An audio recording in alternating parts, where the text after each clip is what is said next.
était dans l'état prévu pour une momie. Hein. Oui. Sauf que beaucoup de tombes avaient été ouvertes, Oui. pillées même, Oui. et on trouvait rien du tout. Non. Parce qu'il y avait des objets, il y avait des objets en or, des objets précieux. Absolument. Donc ils avaient été pillés. Alors ça s'est passé en 1922. Qui ouvre cette tombe-là? Alors ce sont des Britanniques. En fait, ils ont eu une concession, Lord Carnarvon, ça s'achetait. On achetait une concession, c'est-à-dire un territoire qui se trouvait dans la vallée des Rois. Et puis là, on pouvait creuser, fouiller, avec l'autorisation évidemment du directeur des fouilles, Gaston Maspero, célèbre égyptologue français qui dirigeait les fouilles pour toute l'Égypte antique. Alors, voilà, quand on achète une concession, on n'est pas sûr de trouver quelque chose. Ça pour qui, au fond? Ce que vous trouviez, c'était pour l'histoire, pour la gloire. Oui, parce que ce sont des et vous milliardaires. remettez tout aux Égyptiens ou vous en preniez un peu? On en prend un peu, on peut en emporter Ah oui, quand aussi même. en Angleterre. À l'époque, on pouvait encore. Parce que après, évidemment, les Égyptiens ont dit, mais ça suffit, parce que c'est bien gentil de trouver, ce que C'est nous pas avons. à vous, d'autres, après voilà, tout. absolument. Et d'ailleurs, il y a beaucoup de requêtes encore aujourd'hui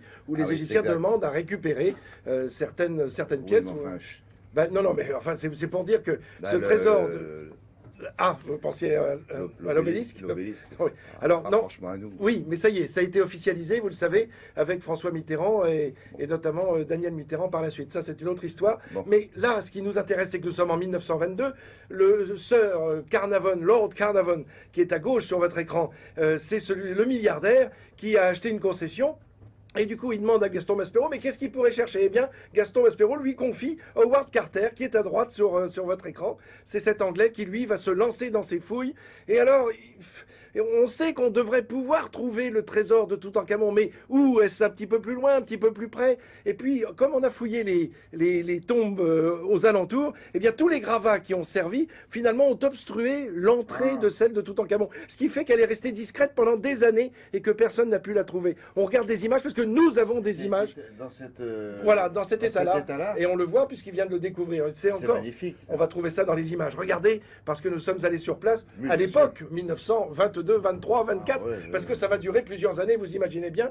On est au pied des pyramides.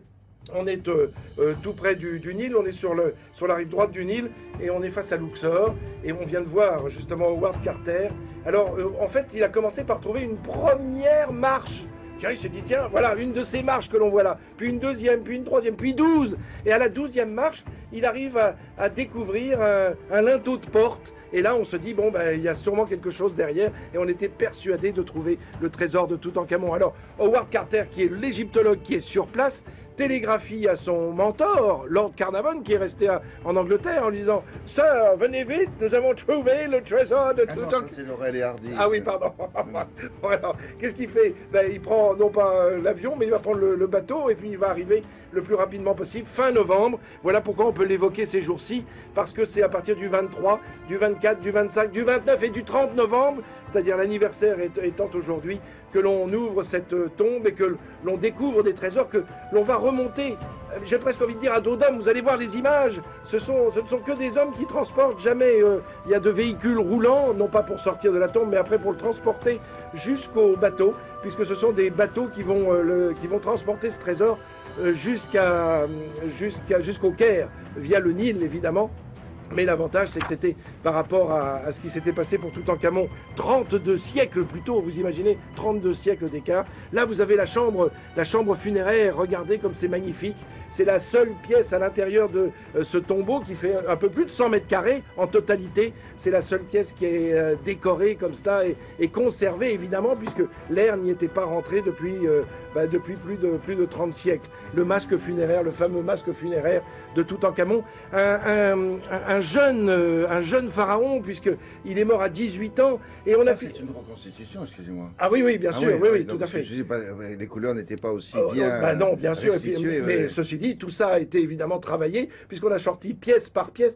Il a fallu attendre 3 ans avant d'atteindre quand même le corps de Toutankhamon, la momie en elle-même. Et là, on a découvert, alors évidemment les scientifiques, et encore jusqu'en 2013, donc c'est tout à fait récent, on a découvert qu'il y avait des éclats à la tête. Donc on s'est dit, à 18 ans, il est sûrement pas mort de maladie, comme on l'a l'a cru pendant longtemps, mais peut-être y a-t-il eu un attentat contre Oui, lui. oui, oui. Et puis après, on a découvert, parmi ses trésors, il y avait beaucoup de cannes. Tiens, mais pourquoi Et on s'est aperçu qu'il avait une maladie du pied, en observant, évidemment, avec maintenant les recherches ADN, avec évidemment la radiographie telle qu'elle s'est améliorée. Donc Et- il boitait. Alors, il boitait et il portait des cannes parce qu'il avait les os du pied qui avaient tendance à se dissoudre, à s'abîmer. Et donc, en fait, il avait beaucoup de mal à marcher.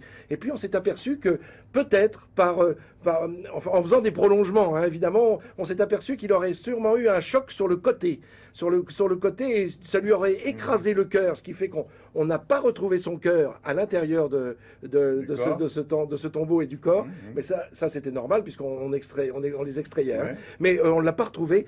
Mais en plus, on s'est dit, ben voilà, est-ce que c'est pas un accident de la circulation, tout simplement, qui aurait tué le pharaon? Quoi, qui s'est fait renverser à un carrefour Allez savoir. Alors du coup, on ah peut... oui, avec le choc sur le crâne, Sur le peut-être crâne. sur un Lui- véhicule. Lui-même sur un char, peut-être. Sur un char, Lui-même ouais. sur un char. Alors voilà, en tout cas, ça Bon. reste ouvert, mais Toutankhamon serait mort peut-être en roulant à tombeau ouvert. Allez savoir. Ils sont bien vos copains anglais avec leur tenue de travail. Oui. Là. Le nœud papillon et costume petites 3 pièces. chaussures, oui. Oui. Vous avez quelque chose contre le nœud papillon? Non, justement.